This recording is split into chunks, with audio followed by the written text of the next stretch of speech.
back to another video. Today we're going to be doing a deep dive and review of the Honda CRX. We're going to be getting into how it became a thing, why it's actually called the CRX maybe, and how it almost maybe didn't come to America if we didn't do something about it. And later on we're going to be driving a second-gen CRX as well. And let's find out if it is a fine wine that's aged so amazing or if it's just overpriced crap box garbage. So let's find that out. Get your notebook out, get a snack, sit back, relax. Let's learn all about the Honda CRX in today's deep dive.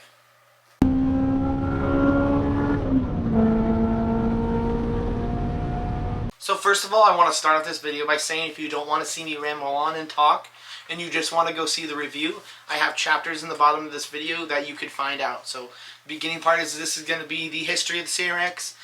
Next up will be the specs of like just the second gen CRX, which is the most popular one. And then lastly, we will have the actual review of driving, I think, a 1990 Honda CRX. It might be an 89. But that's what we got for you today. So if you want to see that, skip down below. If you want to see the whole history and you want to be a bro and be with me for the very first automotive deep dive on this channel, then stay tuned here and let's do this thing. Sources from this video as well that I have gotten from was actually from Wikipedia, and Wikipedia has a lot of good sources on that as well. It isn't just some guy talking about it that doesn't know what he's talking about. Donut Media was a big one as well, and just other various car sites like Car and Driver and of that nature right there. And I have it into my book here, the Car Bible, if you will. We'll be using this one from now on going forward. So this story starts off in 1978 when Honda created something called Verno dealerships. Verno dealerships, I'm not going to go super far into because this isn't a deep dive about Verno and more about the CRX, but you need to know about Verno to know about the CRX. Verno was like an offshoot dealership for Honda. They made slightly different Hondas for like younger buyers. I wish that was a thing over here nowadays because that would be super cool and I think would sell really well, but sadly not so much. Verno was actually responsible for the first gen Prelude, which is super cool, and I didn't know that before doing research on this topic. Something called the Quint, which is an Integra predecessor, and the Ballade, or the Ballad. I'm American, so I'm going to say Ballad. It's easier for me. And that's like just a restyled Civic sedan. But they sold pretty okay. But in 1983, so a good few years later, Honda started getting themselves back into motorsports again. They started making F1 engines again, and like the motorsport in them is on fire again. They've reignited something, and they really just want to start to make the sports car again. But it's just not a good time. Oil crisis is still going on, and they can't afford to make something crazy fast and not good gas mileage and Japan taxes and just stuff of that nature. They just can't make one. But so instead, they make Verno decides they're just going to make a kind of a small engine, good gas mileage, kind of sporty-ish little hatchback. And then they called it the Ballade, or Ballad, Sports CRX. So this is the first time the CRX nameplate has been used in 1983. And CRX stands for Civic Renaissance Experimental. And of course, experimental has to start with an X, because that makes it cool. If it starts with an E, everyone knows that's lame. So, technically, I'll get into this a little bit later, but when the first Civic CRX came into fruition, it was called the Civic CRX for some better marketing. People knew of the Civic name. They didn't know the CRX name, so they slapped Civic in front of it. So technically, doesn't that mean it's the Civic Renaissance Experimental, the CCRX? Just some food for thought, I guess. This was just really built for cities and good gas mileage in Tokyo City, in Japan cities, and just to get around and be nice and easy and kind of fun. But it really wasn't meant for anything farther than that. They just needed something for good daily that could be kind of fun. And it kind of took off. And USA saw its potential, and we wanted it over here. We phoned over saying that we wanted the CRX, and they actually gave it to us. If it wasn't for us calling and seeing the potential of the CRX, then we may not have gotten it in the US. And what a sad time that would be if we never got the CRX. We may have gotten a lot worse versions, but we still got the CRX. And man, what a sad existence it would be to not have it. So 1984 was the first CRX year. The first gen CRX was born in 1984. The first gen CRX was from 1984 to 1987. It was a 4-year life cycle, and same with the second gen, and we'll get into the third gen possibly.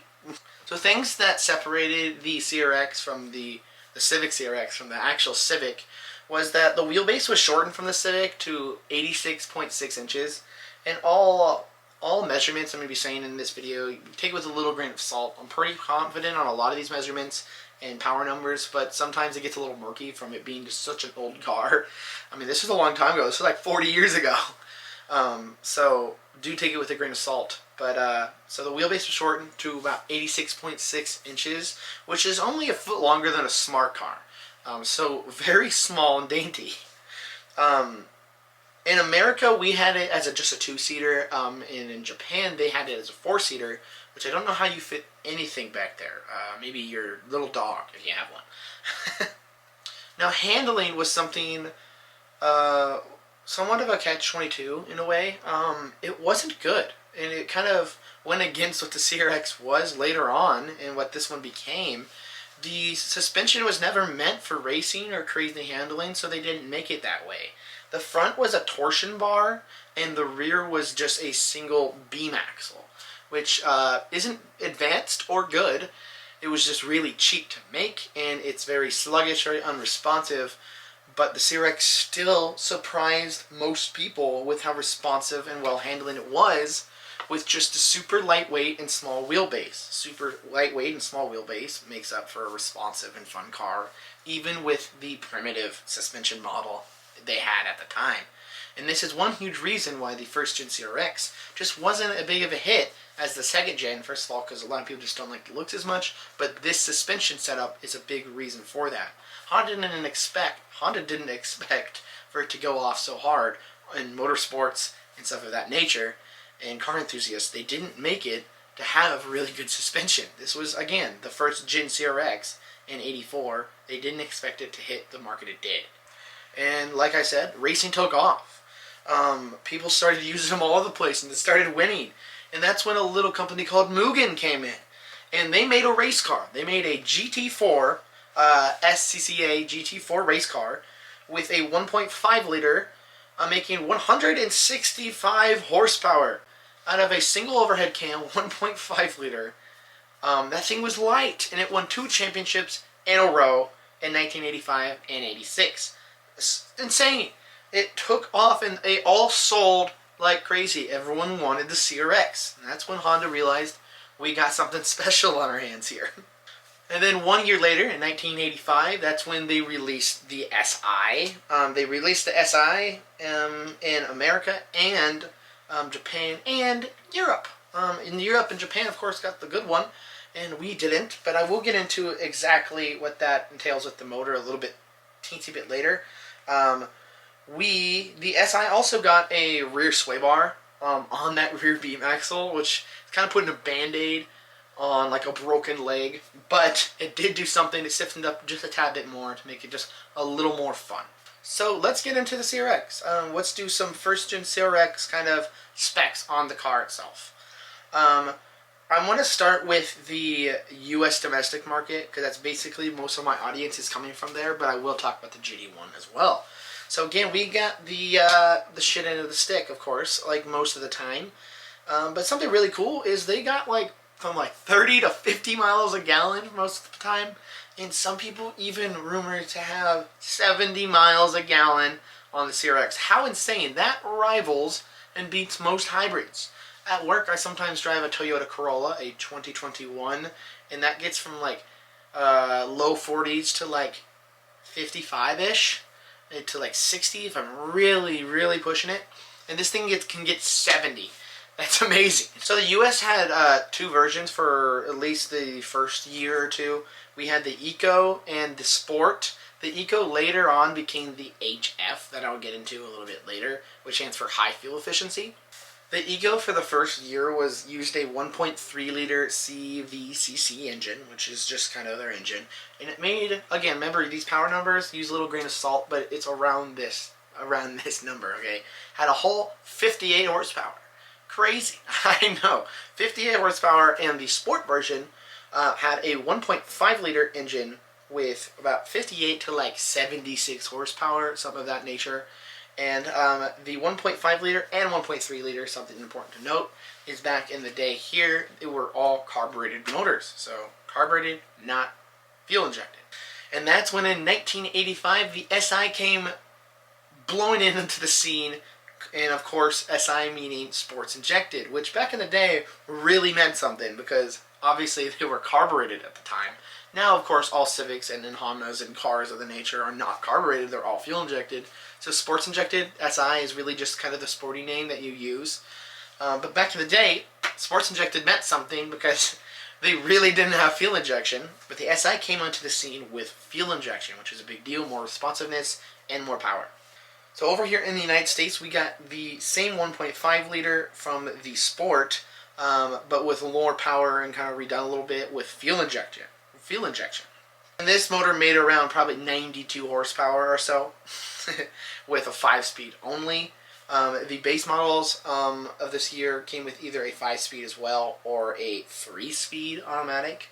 So it's, you know, if you didn't get the manual, what are you doing? The SI also came with a power sunroof, power mirrors, and a rear wiper. Also 13-inch alloy wheels and a ducktail spoiler.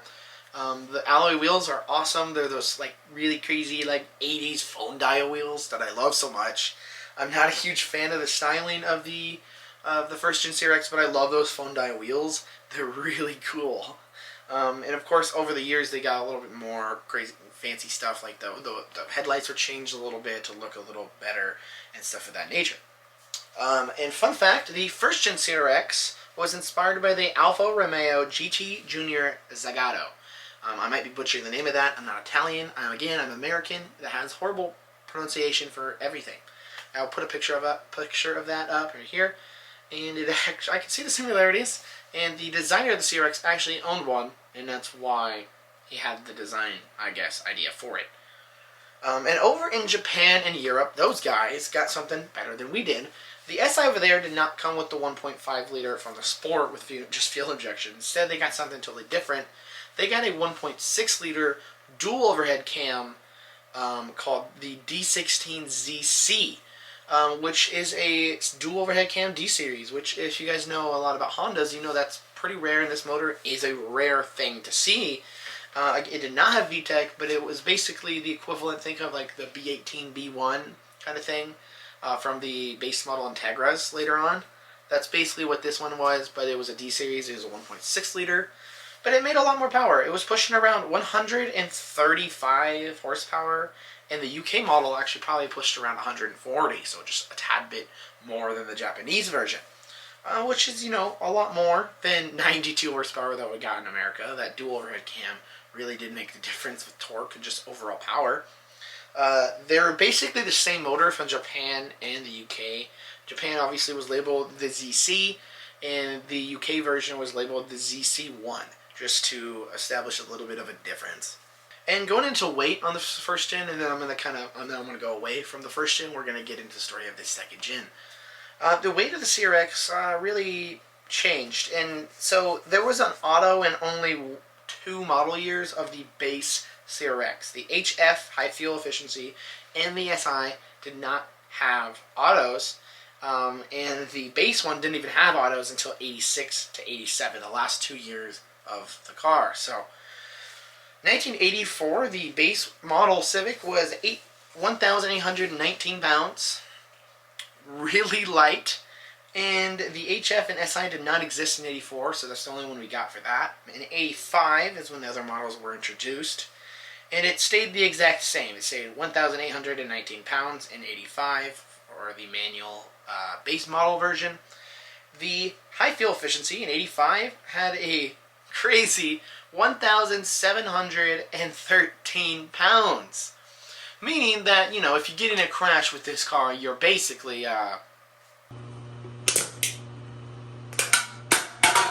you know. So there's that. And in 1985, the SI model was the heaviest model at 1,953. Quite a bit heavier, if you're asking me. But makes sense because they wanted to make it kind of like the fanciest thing. It's not like it's Type R where they needed to strip every weight and add the most power. This was the most powerful, responsive, best handling, and the most commodities. And those commodities added a lot of weight, like the power windows and power mirrors and the sunroof. So for that nature, it added up. 1986 through 87, these models stayed pretty much the exact same. The base model manual was 1,865 pounds, so it gained a little bit of weight.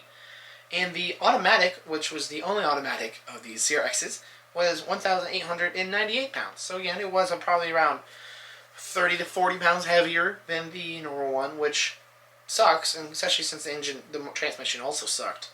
The HF stayed the exact same, 1,713. Pretty much didn't change anything because they're cheap as hell, and anyone could buy one. And the SI gained even more pounds at 1,978 pounds, meaning the 86 through 87 SI is the heaviest one of the time, but it doesn't even break 2,000 pounds, so I think you're just fine. And that is the story of the first gen CRX, and let's get into the second gen CRX, the one that everyone wants and really found its stride. Coming in next, we have the second gen CRX, which is by far my favorite and probably everyone's favorite, honestly. This was the one that really took strides to become what the CRX is now, and it's a big deal. The second gen CRX was from 1988 to 1991, again another 4 years in production. This was the point when Civic was dropped from the name and just became CRX. It now became a name, a household name. People knew of the CRX now, and people even in America had the CRX posters on their walls if you're cool. Most people had Lamborghinis or Porsches. My mother, back in the day, had a CRX on her wall, which is awesome. She passed the vibe check. The second gen CRX was a complete redesign. I mean, overall, it looks a lot more sporty, a lot more sleek, a lot just better overall, if you ask me. And the wheelbase was added around 4 inches from the previous generation. Overall length of the whole car was about 3.2 inches. And it was about 2 inches wider than the previous generation, adding more stability and more just better handling overall, being a little bit longer, a little bit wider for more traction and stability and all that stuff. And the big thing was the suspension was abandoned from the torsion bar and the single axle beam suspension setup that was primitive and bad, and they decided to spend more money, be more sporty for a 4-wheel double wishbone suspension, which was huge. It was a huge deal. It was great for handling. It was more sporty. It let the front hood line drop significantly because there's a whole lot less bulky, giving it that nice front slanted aggressive look and just more space in the rear as well. It was more expensive, but it was better overall in every single way. This was a really big deal. Double wishbone suspension was something that you had to pay a lot more for higher end cars. There wasn't really cars that they were this cheap that you could have double wishbone suspension and chuck it wherever you wanted to go. This car now went from a kind of sort of fun car to now something that you could chuck around canyons and corners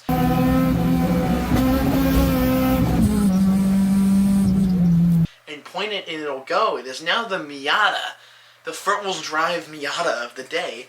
And it is slapping. People are buying these things everywhere. If you want double wishbone suspension in the Honda lineup, you have to go up to the Integras, which are heavier, bigger, and just more expensive because of the higher end model of these cars.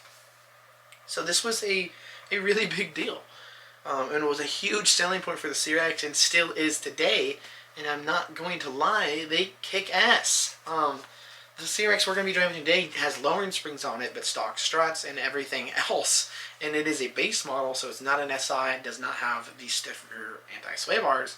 And it can kick my EG's ass in corners that has coilovers and a rear subframe brace to stiffen up the rear. These things are not to be trifled with. And if there's a track and if you get coilovers, better tires, wheels, and a stiffer rear sway bar, you're probably not going to be beating it around a tight track that doesn't have a lot of straights anyway. It really made a big difference. And also, they, of course, added this little nice glass piece in the rear, so when you're backing up, you can actually see, which is nice, and it actually looks extremely cool. It's a big design choice that I really like about the CRX. Every time I think of this, the second gen CRX, I think of that little glass piece. I love the rear end of these cars a lot. And if you guys don't know the looks, again, I'm going to be showing up pictures, of course, but this car takes up a lot of stuff with the EF of the Civic, the fourth gen of the Civics, of course, the EFs. They look very similar, and you could see the similarities. I like to call it like the coupe liftback of the EFs, since there was no coupe of that gen. There was the hatchback, there was the sedan, and there was the wagon. There was no coupe, so I like to call it the EF coupe, but I get made fun of a lot for that. So again, let's go over the U.S. domestic market, the USDM market, the U.S. domestic market of the CRX first, and then we'll go into JDM and Euro, which again, they just blew away with the competition. Japan and America had 3 models yet again. We had the base, or the DX, the HF, and the SI. JDM had the base, the HF, and the SIR. Those bastards. And over in Europe they got the base, the HF, and the very catchy 1.6i VT. Super creative names. But over here in America, the HF only came in a 5-speed. The base came in a 5-speed or a 4-speed auto, which was very uncommon. So honestly, auto CRXs are hard to find, which, thank gosh.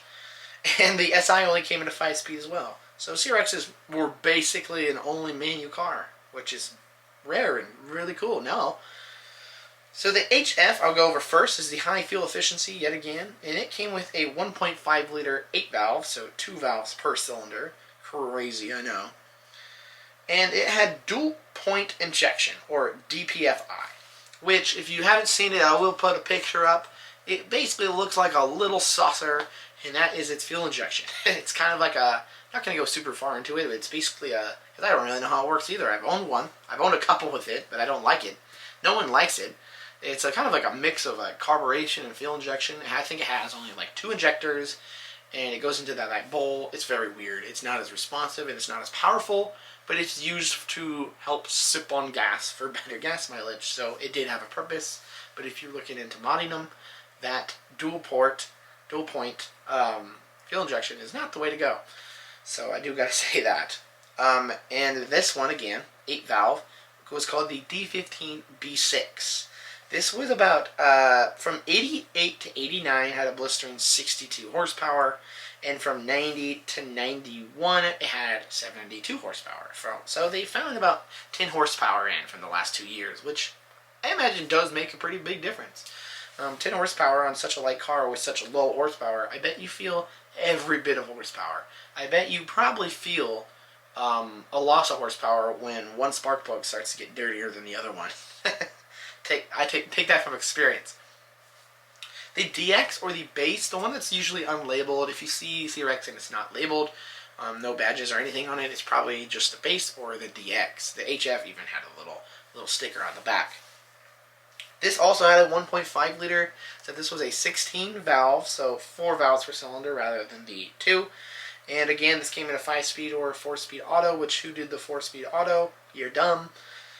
And this again had the DPFI, the dual point fuel injection, and this was called the D15B2, which had around 92 horsepower, which honestly, I really kind of like this motor. This is the motor we will be driving today. We have a base CRX. I think it's a 1990. It might be an 89, but I'm pretty sure it's a 90. But this motor was overall pretty good. 92 horsepower, which is significantly more than the HF. And if you did want to swap over to fuel injection, which is MPFI, multi-point fuel injection that we will get into, it wasn't too difficult, and you could VTEC head swap this and make some pretty good power as well. Maybe with fuel injection and VTEC and a tune, get maybe 120-ish horsepower. But these things would drove until like the wheels fell off. Usually your car would rust out or break before the engine actually went. Even if it's cocooned in several layers of oil like most of them are, they will still last forever, and I swear could last even if there's no oil and maybe there's gravel in the engine instead. These motors are basically bulletproof, and it's probably the last example of a motor you could buy for extremely cheap. I see these on Marketplace sometimes for free, but usually from 50 to like $200 if it came with like axles and everything like that and a transmission. These things are extremely cheap. It's probably the last Honda motor in existence that you could buy for $50, throw an eBay turbo on it, make 300 horsepower for a few hours, blow it up, and do it all over again. It's probably the last one, and I actually have really good memories of the D15B2. I've owned one, and it was my first, so that's that. And of course the SI, which over here we got hosed yet again, but again, it wasn't all bad. The SI had a 1.6 liter 16 valve yet again, so 4 valves per cylinder. Only came in a 5-speed and was MPFI, multi-point fuel injection, which means it was real fuel injection, 4 injectors per each cylinder. Can you believe it? Crazy. So we got real fuel injection, and that's what you can use to swap over on the base model if you want and make a few more power. This was more responsive and more horsepower, of course, more fuel, and you get to fueling faster. So more horsepower, more responsive, pretty good. This motor was called the D16A6, and in '88 it made a blistering 105 horsepower, and in '89 through '91, so the rest of the 3 years, it made 108 horsepower with a revived camshaft. Because again, single camshaft, because this is all these D series are a single overhead cam. This engine was pretty good, and I take from experience. I've had this motor in a wagon that I'll put up, my second wagon that I've owned, R2D2. Had this motor in, it was pretty good. And this motor, if you don't know the D16A6, is basically the D16Z6, which is the best D-Series motor if you ask me. The Z6, the VTEC motor, the really good one that I had in my EG before I swapped it, is basically a Z6 without VTEC. It even has fuel injection, so this is definitely the easiest one. Just put the Z6 head on it and you're golden, and you can make good power with a header intake, VTEC head on it and stuff. I'm pretty sure you can make around 130 horsepower, and it's pretty good in the little SI. You know, it's pretty light and pretty fun. And for the first time, air conditioning was a dealer option on all models, but I don't think it was ever a thing that came in one if you didn't get it. So you're not guaranteed to have AC on a CRX unless the person who originally bought it got the option for air conditioning. Let's go over the JDM and Euro SI before I go a little too far. So the non-SIR was in Japan. There's a lot more engines in the Japan market on the CRX, but I'm not going to go super far into because it's just going into the weeds and going way too far into it. But the non-SIR had an updated 1.5 liter as well, deemed the D15B, which is the JDM D15B2 basically, had with and without VTEC and made around 103 horsepower. So over there, it just had a better one. I've had a D15B before, and again, just like the B2, reliable as hell and super, super good with gas mileage. So it's like where you can't go wrong over there. They had some good stuff. We did get a D15B over here in the EF Civics. I had one in my sedan, my very first car. I had one in one of those, but they weren't as cool over here. We never got VTEC on the CRX, period, over here, which sucks. Okay, so in 1988 was a weird year for the SIR over in Japan. Again, the first year of the second gen CRX. It had the last year of the ZC, so that dual overhead cam D16, the ZC, was the last year of that. So there was technically only one year of the CRX in '88 of the SIR that had a non-VTEC dual overhead cam D16, so it's pretty rare. There's an '88 SIR with that, then you only have that 1 year with that engine, so pretty rare. But it is inferior in every single way, from 89 to 91. Japan got the legendary B16A, which is a dual overhead cam VTEC motor. This is the second car to receive the dual overhead cam VTEC motor. It probably would have been first if Honda wasn't all jealous and they didn't want their flagship Honda Integra to get it first. The first car to get it was the Honda Integra XSI, which got a B16 as well. It's a DA. I'll put a picture up. It's hot. I love DA Integras. But of course, this was a second. It was still a big deal. The B16A produced about 158 horsepower, I think at around 7,600 RPMs. It was a screamer. It had VTEC. If you don't know what VTEC is, what are you doing? So it stands for Variable Timing Electronic Lift Control. Basically opening a third cam, activating VTEC on higher RPMs to open a third cam lobe to keep the valves open for a longer period of time. So more fuel, more oil, more power. So it kept really nice gas mileage at idle and low RPMs, and more power when you wanted it up in the higher RPMs. Big deal. And in Europe, they got the 1.6i VT, which is not a creative name, and that got the B16A1, which made 10 less horsepower at around 148 horsepower. Still nothing to scoff at, though. Some left-hand drive Euro CRXs, though, really got the shaft. They came with a D14A1, which was only an auto, I believe, and had twin carburetors instead of fuel injection. So that sucks. They actually had something worse than we did, so I'm sorry. Some JDM cars, CRXs, got a complete glass roof, which I'll put up, is hot and looks amazing. America never got one. We only ever got a sunroof, which is metal and looks disgusting. The glass roof is hot and is really sought after over here, of course. Glass top CRXs go for extreme amount of money. And of course, SIs in America and over the oceans came with power sunroof again, rear wipers, and this time it came with 14-inch alloy wheels, a thicker rear anti-sway bar on actual good double wishbone suspension. So really actually helped. Really actually helped. And a rack and pinion steering rack, which was a better ratio. It steered a lot better. Felt a lot better. And something really important for America only, because again, Japan gets all the good stuff. They had these the whole time. But over in America, only the 1990 and 91, so the last 2 years, had, on the SIs, had rear disc brakes. Otherwise, we did not have rear disc brakes. So if you want rear disc brakes, get the 90 and 91 SI, or of course, you could just go buy some, because again, you could put those brakes on any CRX in the second gen.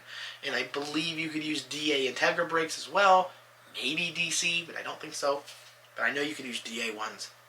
Pretty sure. So that is something to note. If you don't have rear disc brakes, don't cry. You can get some. And lastly, let's get into the weights and we'll be done with the second gen CRX. And of course, as time works, this one is heavier than the previous gen CRX, of course. Safety gets a little bit better, but not super better, because it's still a death trap. So weight of the CRX, again, the only automatic CRXs that we're going to be putting in this weight, because these are the US models, was in 90 to 91 in the base CRX. There was none on any other ones. And it was really hard finding the weight for this, because no one has it listed, except I found it on one site. So in 1988, the base model manual was 1,922 pounds. So gained a little weight. And the HF is, of course, in 88, the lightest of them all. It was 1,819 pounds, almost hitting up on 1,700 pounds like the previous gen. So if you want a race car, you just want a CRX for a race car, swap it, make it completely fast. Get the 88 HF, gut it completely, and I bet you have a 1,700 horsepower race car. You're welcome. And of course, the 1988 SI was the very first CRX to hit 2,000 pounds. Weighed 2,019 pounds. Oh no, how horrible. It's still so light. 1989, the base model CRX now hit a 2,048 pounds. So that got a little chunkier for sure, but more than 100 pounds. No auto, of course. The HF got a little heavier as well at 1,834 pounds, barely, like 20 pounds. And the SI got heavier still at 2,138 pounds. So that gained another like 120 pounds. A good child. And from 90 to 91, again, for like the last gen, they remained pretty unchanged. So the base model hit 2,103 pounds, which is the weight of the CRX we're going to be driving today. So a 2,100 pound CRX. Oh no, how chunky. The auto version was 2,147 pounds, so a good like 45 pounds heavier with just automatic transmission. For it being slower, that sucks. Way to go, guys, whoever bought those. I'm sorry. The HF is the heaviest it's ever been at 1,976 pounds. 67 pounds, excuse me, 1,967 pounds. Heaviest HF has ever been, but still sub 2,000, unlike any other version at this point. And the SI is heaviest it's ever been at 2,174 pounds. Again, the SI is still the heaviest one of them all, like the last gens, but again, barely. I mean, 2,174 is the heaviest of the SI, and that's still not even that bad. I don't know what you're doing. That's crazy if you're complaining about that. And you got power stuff, you know, power windows, power mirrors, power sunroof. You got nice wheels. You know what I mean? You got that rear sway bar back there, and you got the fuel-injected SI. You're kind of dumb not to go with it anymore at that point. Now anymore, you could just swap a bunch of stuff over, but with a lot more money back then. So that's that on the second gen CRX. Let's get into the death of the CRX that I like to call it next, and so let's get into that. The death of the CRX, or also codename Del Sol.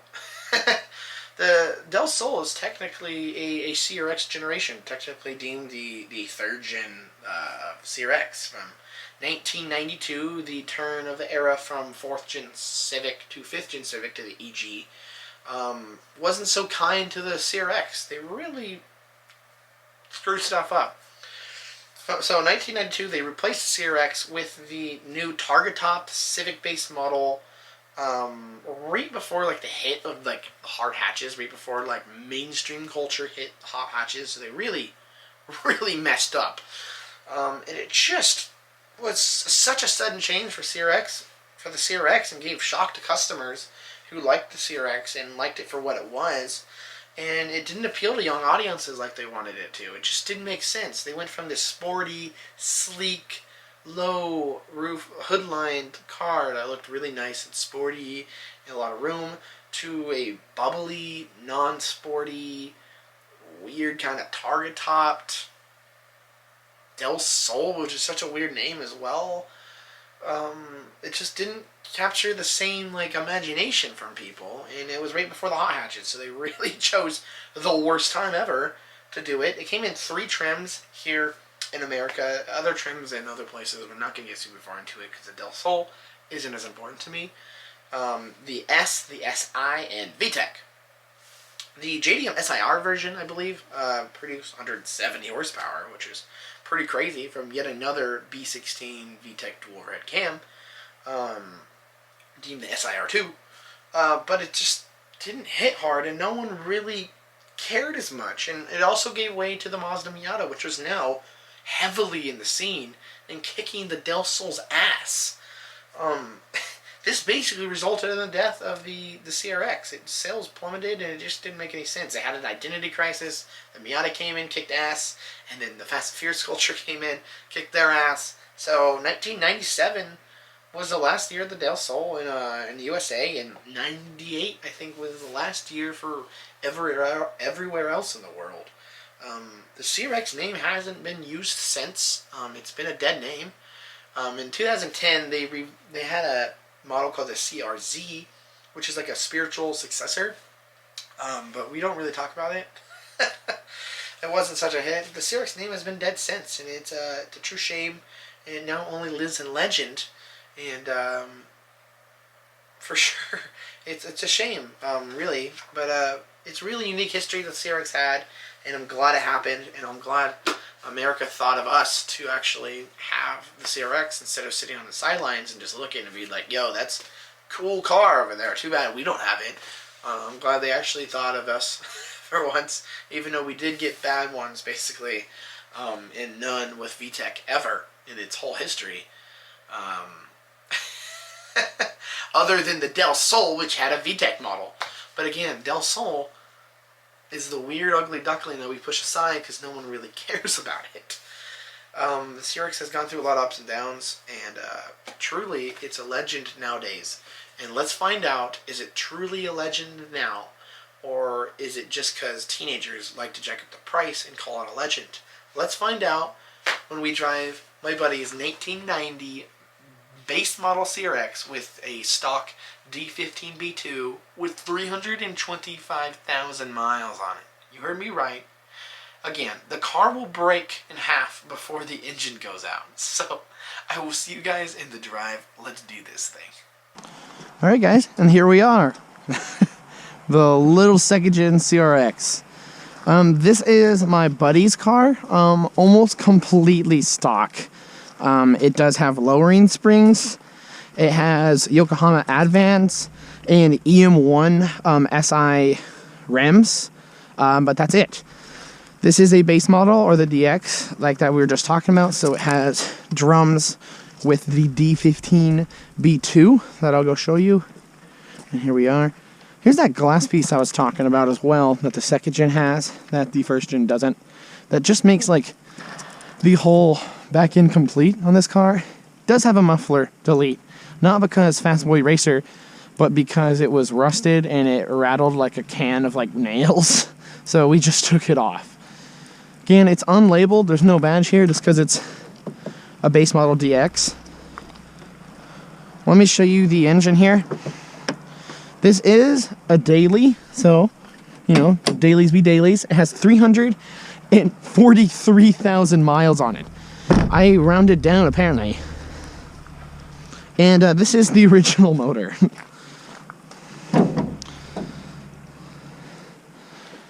Right there. And there we are. Here is the D15 B2. And here is that dual point injection I was talking about. Really weird. Carbureted / fuel injected kind of thing. Super strange. Here it is. Brand new timing bell. That went out. But this is what a 343,000 mile D15 B2 on a 1990 Honda CRX looks like. Yep, a whole blistering 92 horsepower right here.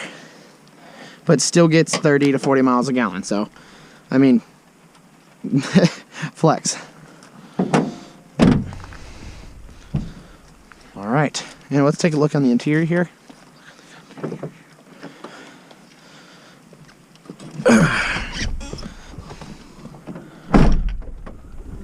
Amazing. Here we are. I mean, it's super, super bare bones, man. Here's like what the CRX is known for, and it looks awesome. This one does have AC. Look at that. Someone who got the optional AC did it. Look at that. It has the CRX trim piece right there on the door panel. And then it has this different center console there, centerpiece here, center unit. That's the word I'm looking for. That's different from the EF. Because if you know EF Civics, this is pretty similar. Seats look similar, but, you know, more sporty here. More side bolstering, sort of. For 90s standpoint, 90s, you know, economic car. This is what's a lot different. This looks pretty damn similar to the EF. Even the gauge cluster is like the same. But the center unit here is unique to it. And I'm not going to touch anything, basically. I'm going to slightly touch it just because they're so fragile, and most are not in, like, this good of shape. I mean, it's a super great car. Super clean. A lot of space back there, honestly, for a tiny little car. Let's open that hatch I forgot to show you. Right down there is the release. Rear wiper there. Look at that, working hydraulics. Look at that. So much space for a little tiny economic car like that. Super great. And even rear speakers right here. Super good, super cool design. I'm still in love with the lift back, like hatchback look. Make sure it's closed. All right. This color only came in only the 90 and 91 base. It's not the real red. It's the other one that I don't know the name of. Let's start her up. Little Honda key that everyone knows so well. Ignition here. We're gonna turn that down. And I'm gonna sit closer because I am not like 6'2".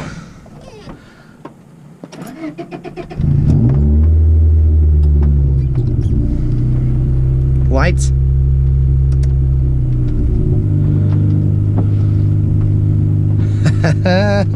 Oh my goodness. And it does have a tilting column as well. Sitting a little too close. Super defrost right there. That doesn't work. All right, let's go for this ride, huh? I'm gonna roll this down a tad bit.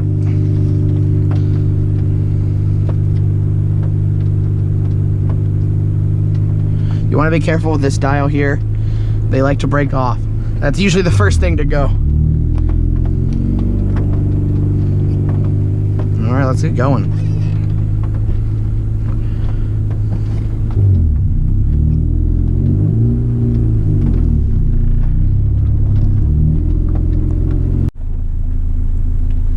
Alrighty. Honda CRX time.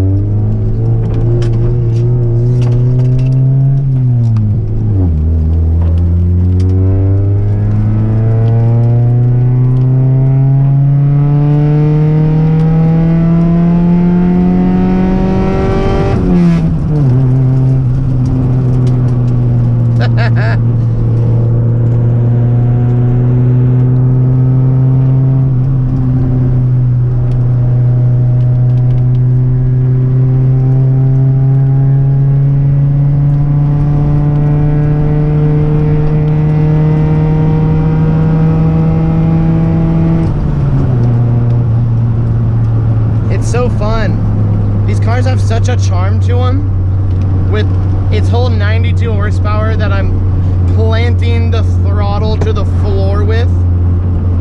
Doesn't matter. It's just so fun. It's so much so much things happening. So loud. It's so raw. Like this thing, man, it is a tin can. Like I would not want to, you know, go towards any solid object. Look at that. Oh, but it's so fun. There's something about it. It handles so well. There's like no roll. Okay, there is some roll, but like barely, man. It's not light enough to roll. It's not heavy enough to roll. I'm planting it right now.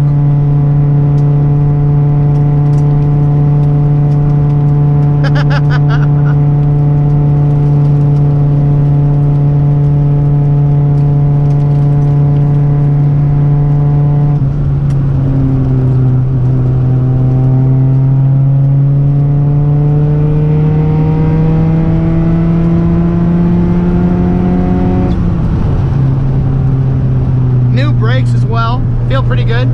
New front brakes anyway. New rotors, new pads.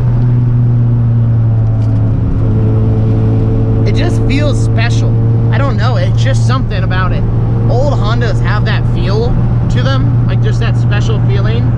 But like something about this, it's just different. I feel so exposed though. I feel like I might as well not have doors on. Like it just feels so out there. My foot can't dig far enough into the pedal. The pedal box is hard for me to heel toe as a really short-footed person. And it being a cable throttle probably needs adjusted a little bit. There's quite a bit of slack in the throttle. Heel toe is possible, but it's a little more effort than what I'm used to.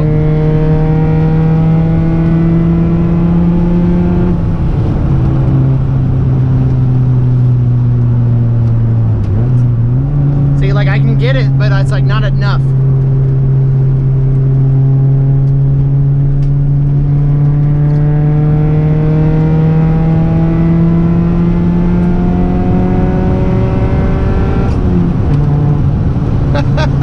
It's just so fun.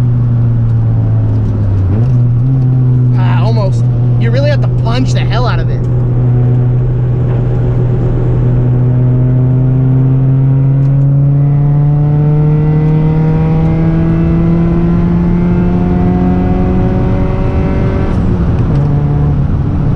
Man alive. Can you imagine how much fun this thing is with a B16? 158 horsepower VTEC. Thing would scream. That's what the owner of the car wants to do. B16 track build of this car, and I'm fully with that. This is truly something special. And at 5th gear, look at that. Now we're cruising. There's something special about it, you know. Like there's just something so special about this. It's like it's nothing that you can just put your finger on. It's almost like you gotta drive it to believe it. It feels like a car that wants to go all the time. It feels really feisty, like small but mighty kind of thing, you know, David versus Goliath kind of deal. It really, really feels, in the best way I could describe, like a front-wheel drive Miata, if you will. Just really, really low torque but rev happy, tiny horsepower motor in a super small chassis with super small wheelbase.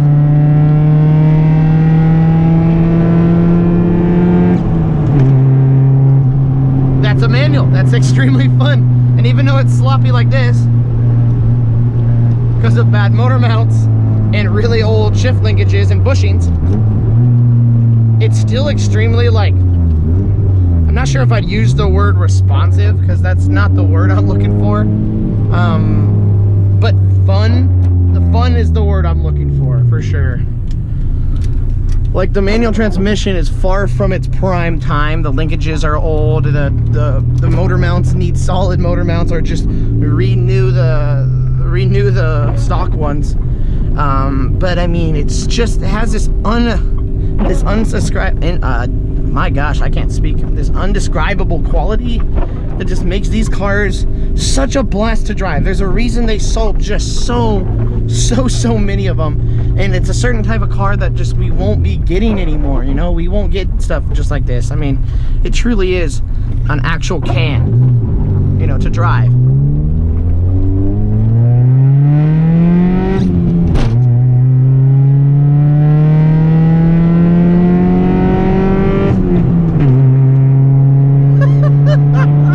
It needs motor mounts so bad.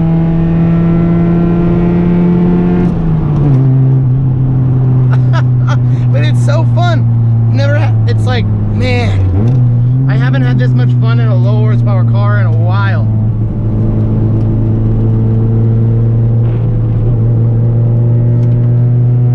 Like, I've owned EG hatches that were like 90 horsepower as well. I've owned EF sedans, and I've owned a Miata as well. And the Miata by far, away from the coupe, I mean the hatch, the EG hatch and the EF sedan, was by far so much better. The Miata had this quality, like point and it goes kind of deal. And this car has that same exact feeling. It feels so much faster than the hatch and the EF, when in fact they were probably like the exact same. But this independent this double wishbone suspension does this car so well.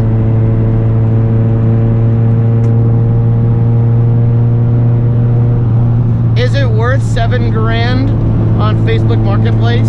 No, it's not. But I see why it's gotten to that point. It's to a point now where we're not getting cars like this anymore. The only way to experience it is either owning one or paying up And the only way you have to pay up is by giving these 16-year-old kids that have them $7 grand. The CRX is starting to get the same thing that the Miata gets with the price.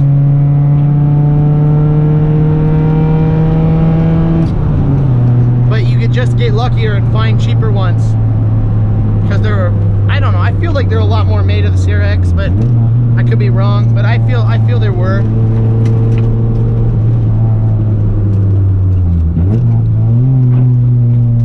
You really have to stab the throttle all the way down.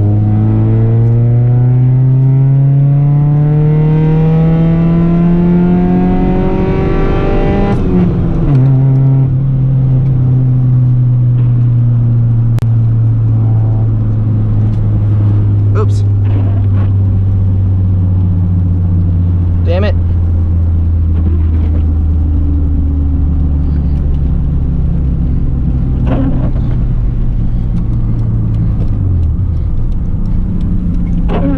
Mother.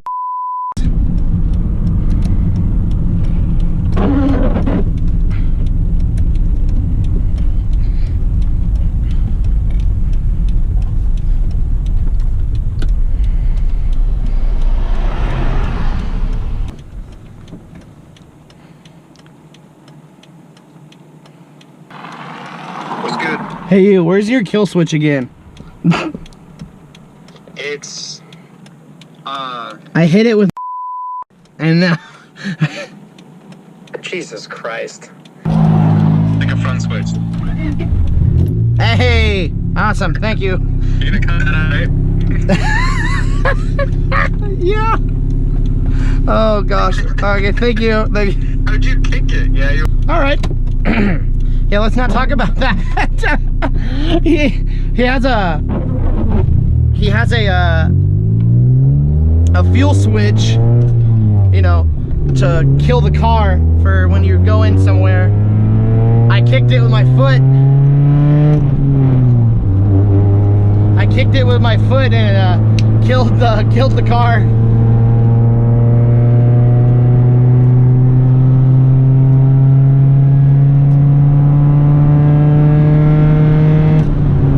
Anyway, fun car. I want to hear what you guys think of the CRX. Is it worth it? Is it a good car? Has it aged like a fine wine? I think it's aged super well. For certain people, you know, you really have to like Honda and motorsport, just raw feeling, low horsepower, insanely good grippy cars to like this car. It's not for everyone, for sure. It has 90 horsepower, but it's super fun. And there's really not much like it anymore. And it just has such a unique body style with a plethora of aftermarket support, like everywhere. You know, you can do anything under the sun that you could think of, someone's done it. So I want to hear what you guys think. What do you think of the CRX? What do you think of its history? I hope you guys enjoyed this kind of new style to the review. It's going to be a long one, but again, skip around in the chapters. I hope you guys enjoyed. Hope you guys enjoyed the POV with the CRX. Thanks to my buddy for letting me drive his Rex. I know it's his baby. I appreciate it a lot. I hope you enjoyed me killing it. Hit a like button if you learned anything. If you like the Rex, comment down below what you think of it. Stay tuned for the next videos, guys, and peace out.